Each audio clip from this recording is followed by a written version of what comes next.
Hello guys, welcome back to my channel or welcome to my channel. Today we are still at r/scary stories and we are looking at stories submitted by Ghost Monster MRT.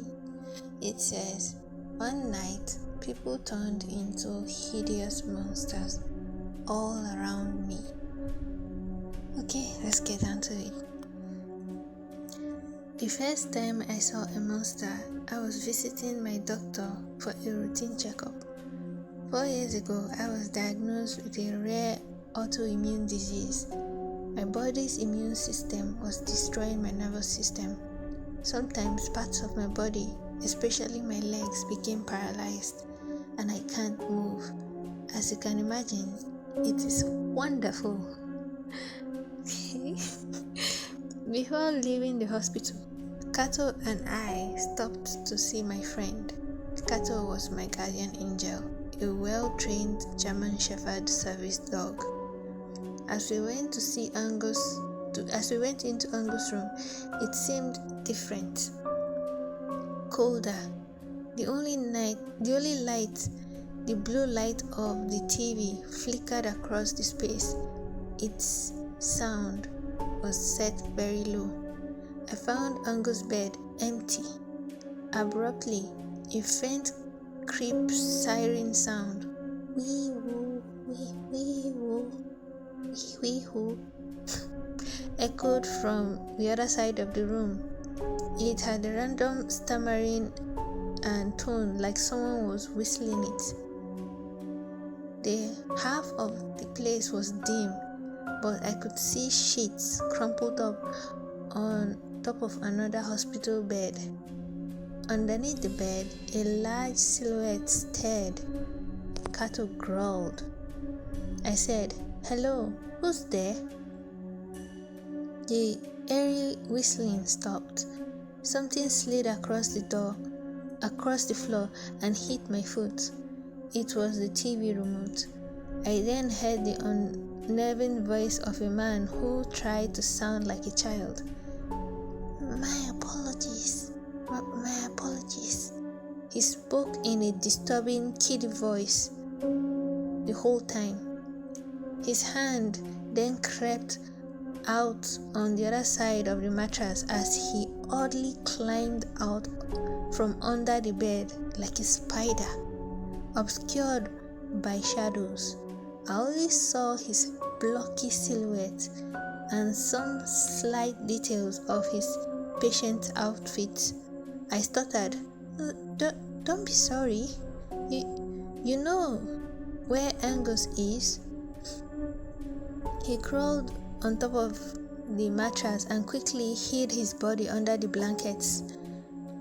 I don't know. I don't want you to see me like this. Neither does Angus. Can you please hand me the remote? Kato growled. I said, "Where's Angus?" Him. "I'll tell you if you hand me the remote." Me. "Why did you slide it over if you want it?" Him. "I'm not myself today." Oh my god, that is creepy. Anyway, let's continue. I swear I was about to quickly get out of there, but then the man reached out his arm into the light, revealing flesh that looked like acid had been dumped on it. Or maybe he was caught in a fire. Kato backed. I shushed him. I felt bad and took a step forward, offering the clicker. There's the remote. The man was about to take it when he violently snatched my wrist and pulled me, which wasn't hard since I'm 5'1" and 120 pounds. He giggled maliciously. "Kiss for a dead man." Kato yelped like crazy as he yanked me closer. In the darkness, his face didn't look right. I remember thinking that my vision must have been blurry. His eyes seemed too sunken. His nose seemed too large. All the flesh looked severely burnt, and most shocking, he had sharp horns and barbs growing out of his shoulders and arms. Smaller spikes jutted out of his lips. Or were those his teeth, or just some strange piercings? Kato went berserk and was trying to jump on the bed. I blocked him so he wouldn't get hurt. I yanked back from the man with all my strength, barely holding my own when the nurses rushed in.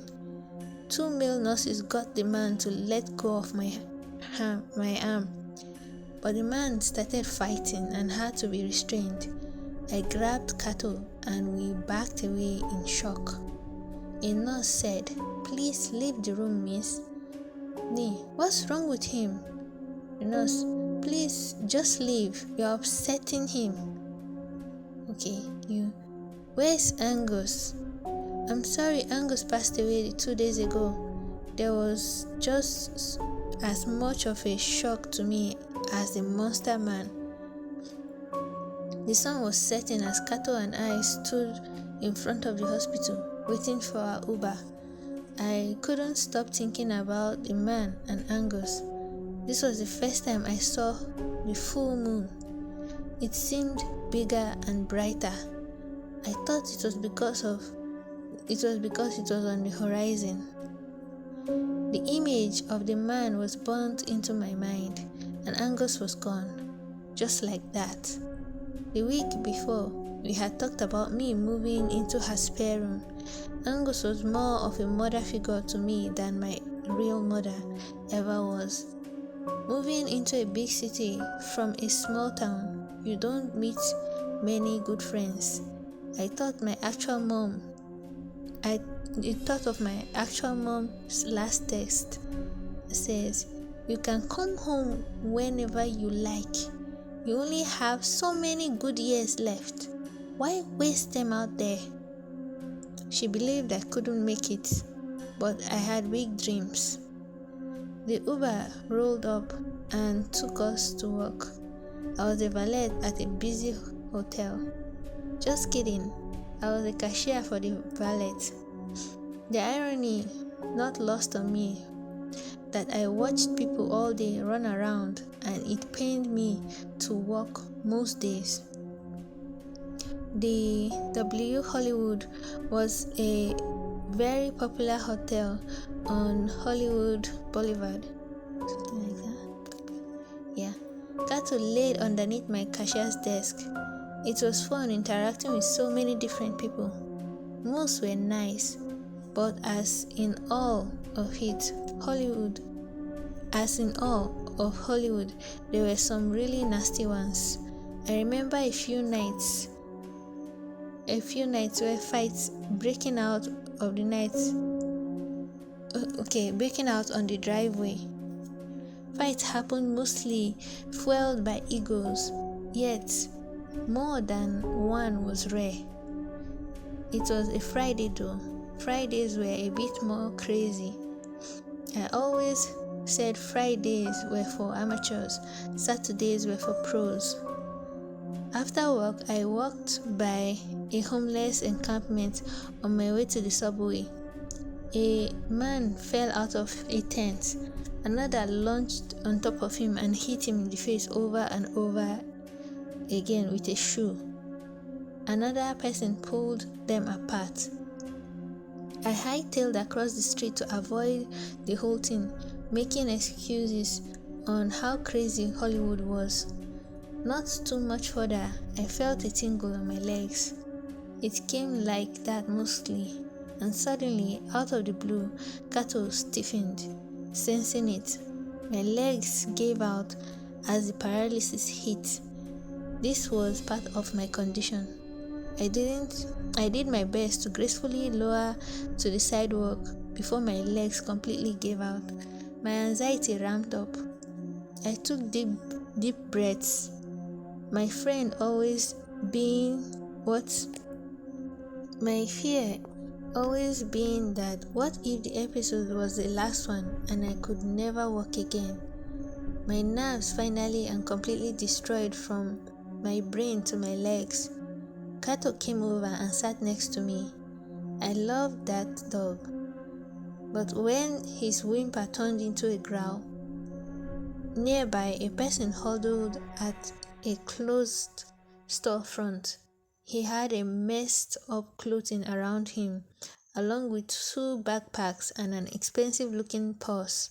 He inhaled something as he glared at me. His face was pale and decayed. His eyes were so sunken you couldn't see the whites. His beard seemed to be like fleshy seaweed. It glistened and moved on its own. He wore a dark hoodie, and the overall effect was like a Grim Reaper on crack. Okay, that is creepy. He smirked at me at my apprehension. He got up. I got you. Kato barked. The man was super sketchy.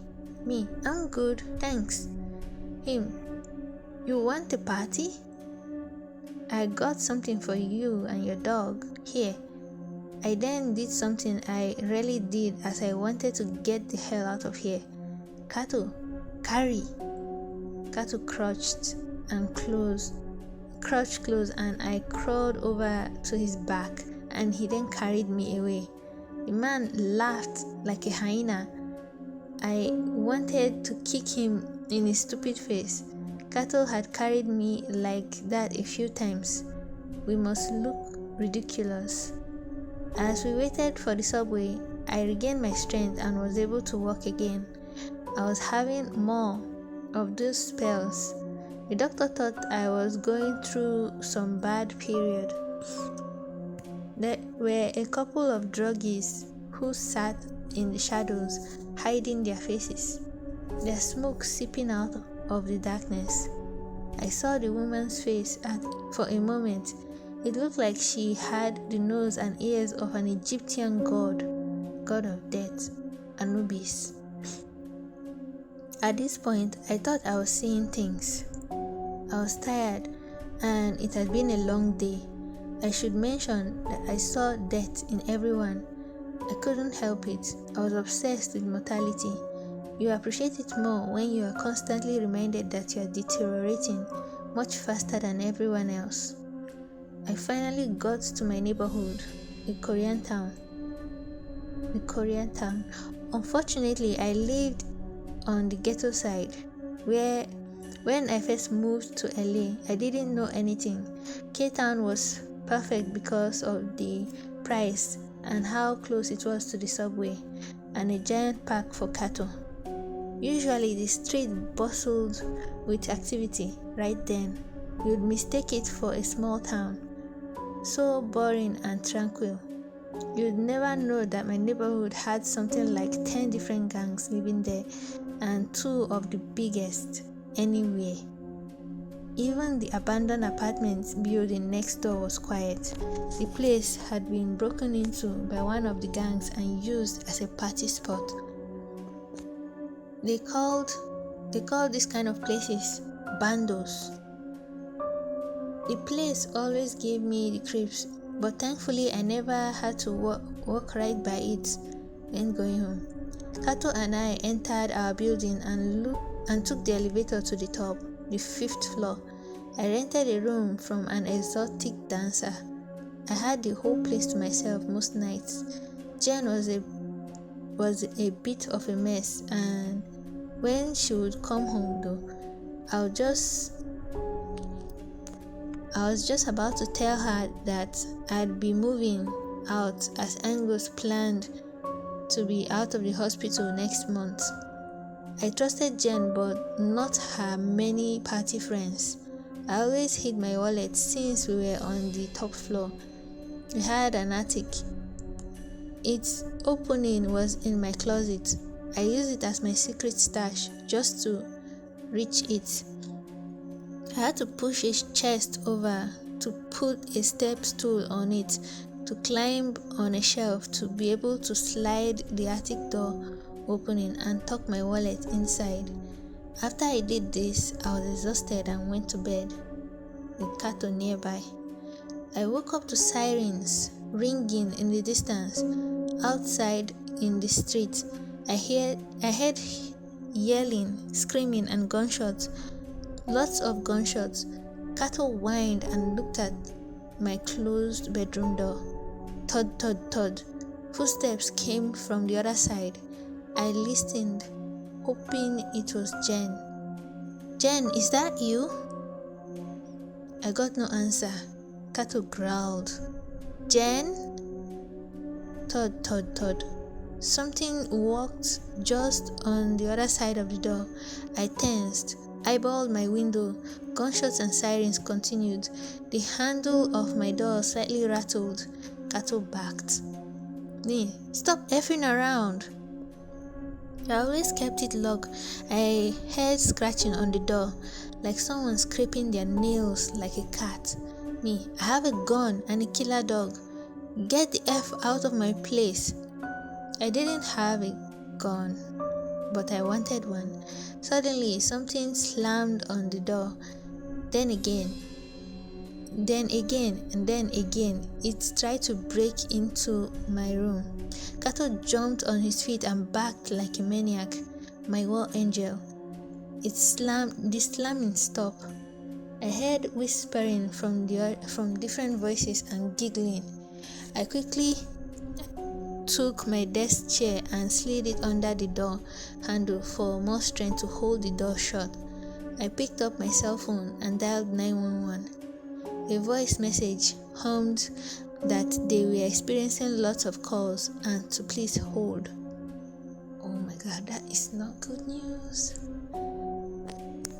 I then screamed bloody murder at the top of my lungs. Kato barked like crazy. Help me! Someone help me! One of the neighbors had to hear this. I quickly put on my shoes. Hysterical laughter got louder across the door. There were a few people there, not just one. A girl's voice said, "We're just effing around. We're looking for Jen. We want to party. Where is she?" Me, how did you get in? We're friends. Where is she? I responded, I don't know, but she's not here, so please leave. The man replied, do you know where she hides her stuff? The girl said, shut up. Jen's also an adult illegal medicine dealer. I called Jen on my phone. I heard jostling of bodies like people rushing on one another. Me, I don't. What's your name? I'll tell her you came by. Another man, we are BTS. Then more laughter. A man says, F this. I got Jen's voicemail. I quickly texted her, emergency, call me. I eyed the attic door. The girl, you got anything? I had painkillers on me. No, I don't have anything. Abruptly, the girl started screaming. I heard sounds like two wild animals fighting, growling, clothing being torn, furniture getting broken. Kato yelped. I used the noise to open the fire escape window, but I knew I couldn't go that way because at the bottom was a ladder that Kato wouldn't be able to get down. So I quickly pushed the chest to the closet. I put the step stool on top. As I called 911 again, I got the damn voice message. The fighting stopped. Bam! They slammed the door again and again. Tell us where her stuff is. The door frame cracked. Kato snarled. I shoved Kato up on top of the chest and the footstool. He was then able to get to the top shelf. He looked back and whined. I used the selfie stick to push open the attic door. They slammed the door again. The frame was splintering. I quickly placed all my pain pills on the dresser and then climbed on the chest. I said, "Go." They slammed the door again. They slammed the door again. They slammed the door frame again. The wood splayed. Kato jumped into the attic. I climbed to the stool and made it to the shelf and used the selfie stick to flip the stool aside to hide my escape path, but I couldn't bend my body to make the turn in. I was stuck. Kato cried. The door broke open. They kicked over the chair. I grabbed Kato's collar and gave him a look. He dragged me into the attic just as they entered my room. I pushed back the lid, leaving it a little open. The closet was dark and deep, so it's hard to see in. They searched for me. The largest one stayed at the doorway. One came over to the closet and peeked inside. "Hey, come on out and play. We don't bite." Its yellow eyes didn't notice the attic door as it stepped away. One looked under the bed, checked my bathroom, and went to the window and saw the fire escape. "Where the F is she? She must have gone this way." They turned on the light and went through the drawers. "Oh, Poop, look at this." They found my pills and passed them around. One took a look in my head-to-toe mirror. He touched his face. I thought he was shaking. "I need more of this, bro. I need to forget everything. What do you think is going to happen? Are we going to die, bro?" "Shut the F up," said the unhuman voice of the large one. In the light, I saw them. They dressed like gangsters with big t-shirts and khakis and chains, but each had their own unique deformations. One had a giant square jaw with a bald head. He was covered in tattoos, but his bones looked like they were breaking through his skin. Blood glistened from his open wounds. Another skin seemed to look like a lizard's. His head was long. He had a very large one eye in the middle of his forehead, like a cyclops, and his mouth was incredibly wide. His neck moved like a snake. Oh my God. The guy looked like all the skin. The girl, looked like all the skin on her face had been peeled off. Her skinny arms looked like they were covered in thorns. The last one was the scariest. He was a large, hulky mass. He spoke the least. He had large ram horns on his head. He had the face of a gorilla. A red froth of blood covered and dripped down his eye and mouth. One of them looked right at me with the lights on. It saw the attic door in the dark closet. I froze. "Check it." I held my breath as 4 of them looked at the attic. One of them climbed on the chest. I crawled backward. Kato growled. I shushed him. Light from a small vent shined from a corner. I headed to it. I had the footstool on the chest and climbing. I had the footstool put on the chest and climbing. Okay, that's a typo. The attic door slid open with a sickening screech of wood. I saw the dark head peer into the attic, but I didn't think it could see us. Kato had enough and attacked, but I held him back before he could. The monster flinched and fell. I heard them laughing at him. I yanked Kato to the vent. Bam, bam, bam! They fired bullets into the attic. I yelled, "Stop! Stop! I'll come down! I'll come down! I know where Jen's stash is. Please don't shoot at my dog." There was no way I was going down there. I tried to loosen the screws on the vent. I could see the fire escape just outside, but the screws wouldn't budge. They stopped firing. Me, I'm coming down. Please don't hurt my dog. Keep him up there. You just calm down, okay? Okay, I'm coming down. I quickly took off Kato's collar and used his name tag as a screwdriver. It worked, and I was able to screw one off. The girl said, "What are you doing? Come on." I'm coming. I got off 3 screws, but the last one was stuck. The girl, "You got 3 seconds. 1, 2. I then ripped the vent off. It slashed my forearm. I pushed Kato through. He was almost too big. 3. Kato and I quickly exited into the fire escape. Outside, I looked down and there was no way Kato and I could descend the fire escape. We'd have to pass my window.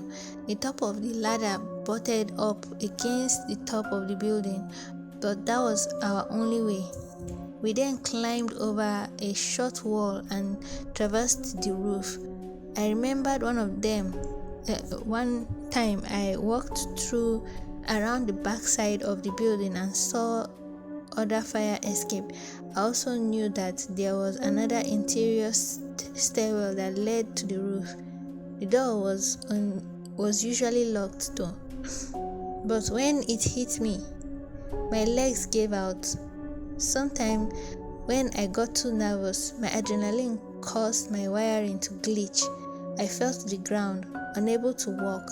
I started to hit my legs. No. Kato stopped, bumped me in the head. I tried to climb on him, but I just didn't have the strength. Most of it was used in the attic. I heard the monsters climbing onto the roof. I took some deep breaths. Kato growled. I thought, I can't lose him. I muttered to myself and mustered all my strength. I remembered repeating over and over, F this. I grabbed onto him and pointed to where I wanted to go and he dragged me, but I couldn't hold on and dropped back down. I turned to see the monsters right behind me. Effing female dog name. Where are you going? One aimed his gun at Kato and I snatched his collar. Go! Bam! I twisted my body to shield Kato. I felt a white hot stinging pain in my back. They shot at us as Kato bolted to the other side. I held on as tight as I could. Kato picked up speed and sprinted behind a giant air conditioning unit. I heard bullets ripped into the metal. We got to the edge and Kato stopped. I looked over to see the fire escape ladder below and an attic vent like one on my side of the building. We had a 5-foot drop from the roof to the landing. Getting Kato up the ladder was easier than going down on it. Kato whined. We had no choice. I then winced because I slipped on the blood that was coming from my side. I had been shot in the back, in my side. I turned to see them running up. I gripped Kato's collar. Trust me. He obeyed. In one quick movement, I laid down and rolled to the edge. My body twisted and pulled Kato. Sorry. It's okay, I got you. I screamed and yanked him over the ledge, but was able to swing him on the landing below. He fell on his legs, whined and looked up at me, helpless. It was then my turn. I had no strength. I used it all. I couldn't do this. Gunshots and sirens and screaming filled the air. Rooftop burned all around me. Though I thought to myself, what is going on with the world? The monsters were almost upon me. Why are you running? Why are you running? We want to be friends. I pushed my leg over the ledge and swung towards Kato. I came in too fast.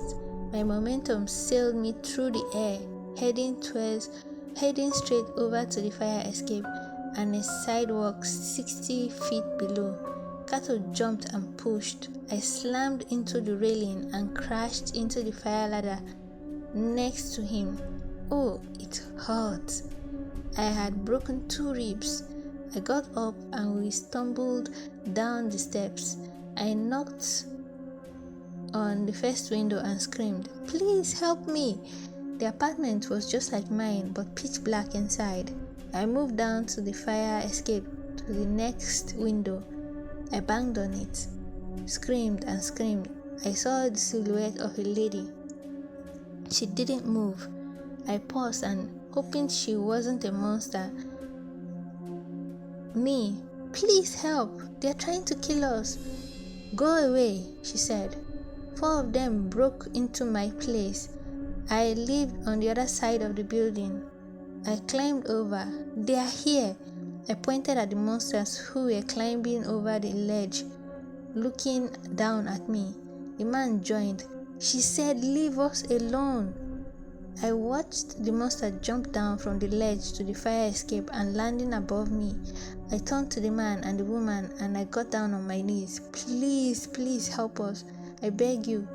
We won't hurt you. Please help us. They are going to kill my dog." They eyed me. The man stepped over and opened the window. The monsters huddled down the fire escape. The man revealed a shotgun, waved his hands, and said in a heavy Spanish accent, "In! 3 monsters jumped down. They stood on the railings, one on the landing. They had their handguns. The large one stayed on the roof. One said, "Hey man, leave this spook alone. This is none of your business." The man opened fire. Boom! Made Kato yelped. The monster fled. One went up the fire escape and the other one went down. But the blast found its mark on one of the monsters and it fell to the floor. The other 2 just left him. The large monster glared at the man from the roof above. The woman pointed an AR-15 at him, along with her teenage daughter, who was also aimed with an AR-15. The hot monster rolled around in pain. This was the one that was looking in my mirror as I eyed him. I recoiled at how gruesome he looked. His eyes were sunken and his skin was melting off his face, displaying his white skull. He had bloody spikes coming out of his whole body, yet his eyes were alive. Oh. The man eyeballed him, just as scared as I was. The monster gurgled, "Help me! Help me!" I don't know what was happening, but then he lunged at the man. Boom! The man fired a single shot that killed the monster instantly. The large monster watched from the roof. The women were steady as statues. The large monsters then fled. Something grabbed my arm. It was a teenage boy. He pulled me in. The others followed.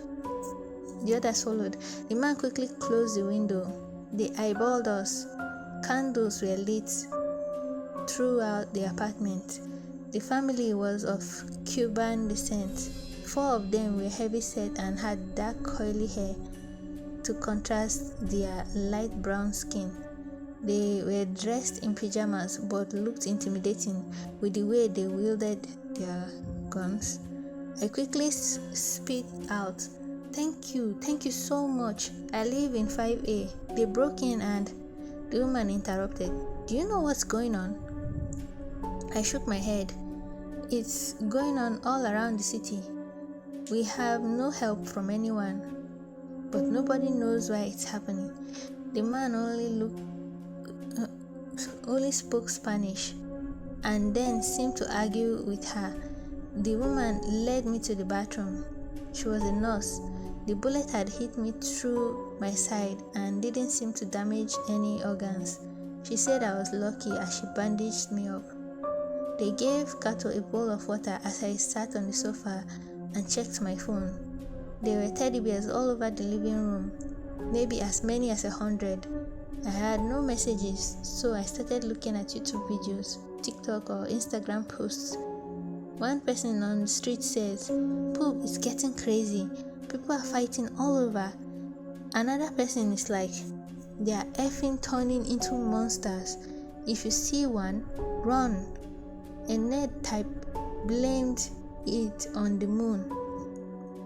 The moon had never been this close to Earth. What nobody is telling us is that the giant solar flare pushed the moon closer, and everyone knows that the moon messes with our emotions. There were a lot of theories. I think this is only happening to buttholes. To the bad people, it's like they are becoming what they are on the inside. Another, I think if you hurt someone, you become a monster.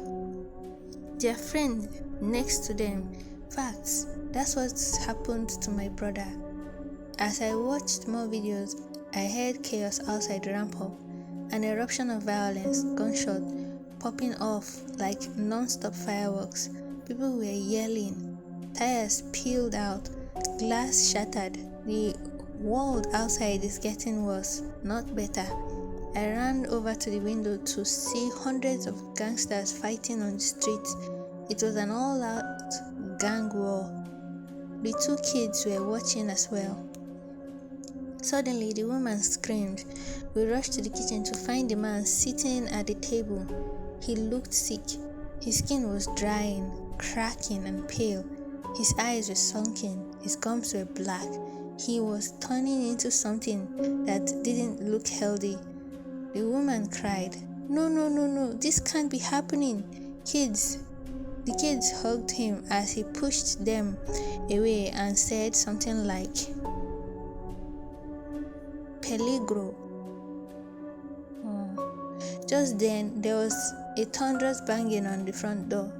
A familiar, unhuman voice yelled, "Open the F up! You killed my brother! You effing dead!" Okay. We all stared at the door except for the man who fell to the floor convulsing. Kato backed. The woman and the kids clutching their guns. The woman eyed me and then at the man's shotgun and that just lay nearby. I looked at it, but really didn't want to use it. I scanned the window and fire escape beyond. I heard the clatter of footsteps coming from either below or above. They were getting closer and closer and louder. We were trapped on both sides, the fire escape and the front door. I picked up the man's shotgun, but then it dawned on me everything the people in the video were saying and the man's transformation after shooting and killing the other monster. I put the gun down and said, I think if you attack them, you become a monster too. This washed over the woman. The man was now transformed into some kind of awful thing. His brow had enlarged, his nose has fallen off, and he had tusk growing out of his mouth. He looked like a woman. He looked at the woman. Lo siento, mi amor. Tears welled up in the woman's eyes. Time seemed to stop as gunshots pounded the front door. The door burst open and a pack of monsters exploded in. The man grabbed his shotgun and opened fire. The woman yelled, "We fight with him." Her and the kids were unloaded then unloaded their guns on the monsters. The window to the fire escape exploding behind me, and the monsters clambered in immediately, mowed down by the daughter and son. I fell to the ground and yelled to Kato to crawl. We moved like crabs under the dining table. The family held their own as both parties bunkered down. Family inside, behind a bar and the kitchen island, the monsters outside the two doorways. It became a shootout across the large, cluttered living room. Gunshots flared above Kato and I, and furniture and teddy bears got blown apart. Their fluffy insides floated through the air. Then I heard this awful growling sound and saw some kind of devil dog enter the place and instantly see us. A Rottweiler on steroids. It had spikes sticking out of its hide, along with abnormally large fangs. It bolted at us. Kato made this awful sound. I said, "Hurry!" We crabbed into a hallway and somehow didn't get shot. I got up. When I saw the first door, the demon dog was right behind us, and Kato and I dived in. All I saw was a flash of teeth as the demon dog went to bite Kato, but we had already entered the room and closed the door on his face. I quickly locked it as the dog thrashed against it like a psycho. We were in a bathroom with no windows. Kato whined and I hugged him. I knew he was frustrated that he couldn't help more. I calmed him and told him everything was going to be okay, even though I didn't think so. The killer outside kept barking and clawing, trying to get in. Gunshots still popped off in the living room. I didn't think the family would last long. I thought of a plan. I guided Kato to jump on the sink, which was next to the door. I climbed next to him and pressed him against the wall. Then I stood on my knees, balancing on the sink. I shook a big towel on a nail where the picture hung. I held up the other side of the towel so we were completely hidden behind it, at least to a dog. I had done this trick to Kato a few times. The door started to splinter. With my free hand, I reached over and unlocked the door and took a deep breath and twisted it open. The door flung wide as the beast burst in. As it entered, I pushed Kato to jump out of the room and I followed, and the devil dog never saw us. I hit the floor but was able to snatch the door handle as I fell and slammed it shut. Then I said, "Carrie, my room." Kato dragged me down the hall to a back room. I knew if this apartment was like mine, there were two ways to access the fire escape. I could hear from the gunshots and yelling that the family was losing. The woman was crying and shrieking like a banshee. We got to the other room and found the fire escape outside the window. An AR-15 completely unloading ripped through the air. I heard a terrible female scream and they all went silent. I said, "Go," and we scrambled to the fire escape. There was a few dead monsters and we had to crawl over, but none were outside by now. We quickly fled down 2 stories. Gunshots and smoke permeated the whole area as the battle in the streets raged on, even spilling a little into the alley below. I didn't know where we would go. But then I heard an awful growling, like a bark from a grizzly bear. The demon dog was right behind us. It got out of the bathroom and was right on our heels. I saw some bushy pine trees near the fire escape with thin branches. I grew up with these trees. Kato was in front of me. I yelled, "Jump! Now!" I knew he would do it. I knew he trusted me. I knew it was crazy and it could kill us, but I saw no other way to survive. Kato leaped into the fire escape railing. I hit it with my pelvis and used it to flip myself over, all the while hurting downstairs. We hit the tree about 2 stories off the ground. I bounced off some of its slim, springy limbs. We both fell through the leafy branches, missing the wall, and hit the ground. Everything was dizzy. I looked up and saw the demon dog barking, but it wouldn't follow as what we did seemed crazy even to the monster.